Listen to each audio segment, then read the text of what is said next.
PSSI proses naturalisasi Michael Baker. Apa dampaknya bagi timnas Indonesia?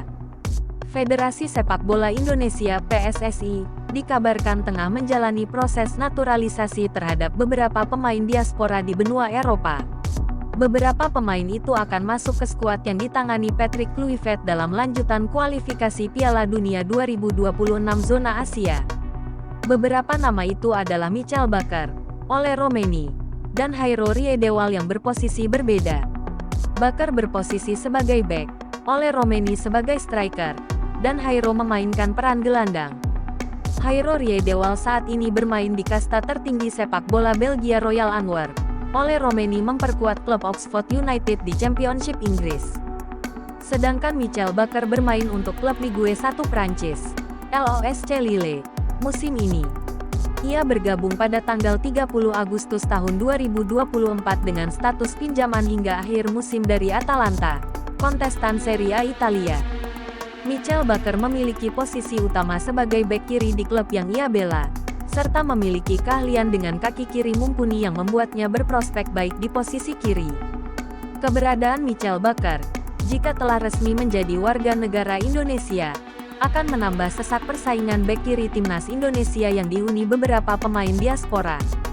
Timnas Indonesia saat ini telah memiliki beberapa pemain di sektor bek kiri, seperti Kelvin Verdong, Sain Patinama, Nathan Chuaon dan Pratama Arhan. Lalu, apa yang membuat Patrick Kluivert dan PSSI berminat memproses WNI Michael Baker meskipun pada posisi yang sama sudah ada beberapa pemain berkompetisi di Eropa? 1. Cetak gol skema Open Play. Michael Baker saat ini bermain di Ligue 1 Prancis dan UEFA Champions League dengan memperkuat LOSC Lille. Bermain sebagai bek kiri, ia mampu menunjukkan transisi bertahan dan menyerang yang baik.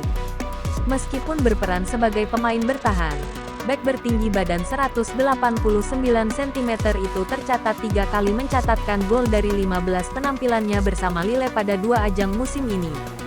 Sebanyak 3 golnya disarankan dengan skema permainan terbuka atau open play. Gol seperti saat melawan SK Sturm Graz di Liga Champions Minggu 12/1, melalui pola permainan dari sayap ke depan memanfaatkan bola yang terlepas dari rekannya. Kemudian golnya melalui skema permainan terbuka dari sayap hasil passing dari Benjamin Andre ketika melawan Nice di Ligue 1. Terakhir adalah skema gol serangan balik ketika melawan Toulouse FC melalui passing cepat dari Ayub Boadi yang dimanfaatkan dengan kecepatan Baker. 2.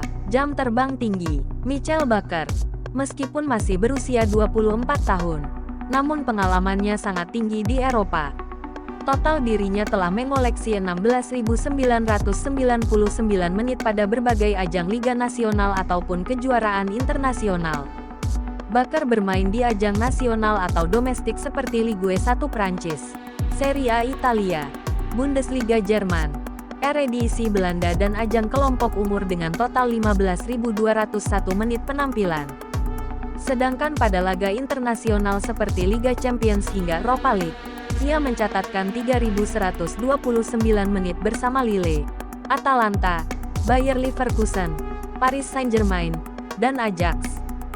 3. Multiposisi. Michael Baker lebih dikenal sebagai bek kiri pada posisi utamanya di klub. Beberapa kali dia masuk dan bermain tak bermain di pos aslinya. Dirinya berulang kali dipasang sebagai bek tengah dengan postur tingginya. Seperti terakhir ketika ia bermain melawan Sturm Graz di Champions League, ia dipasang sebagai bek tengah dengan formasi 5 bek. Menurut Transfermarkt, ia tak hanya bermain sebagai bek saja, Baker juga mampu menghuni pada gelandang kiri. Kehadiran Baker akan membuat persaingan bek kiri dan bek tengah semakin kental. Di bek tengah saja, tercatat sudah ada Jay Izes, Miss Hilgers, hingga Kevin Dix yang bermain di kasta 1 sepak bola Eropa.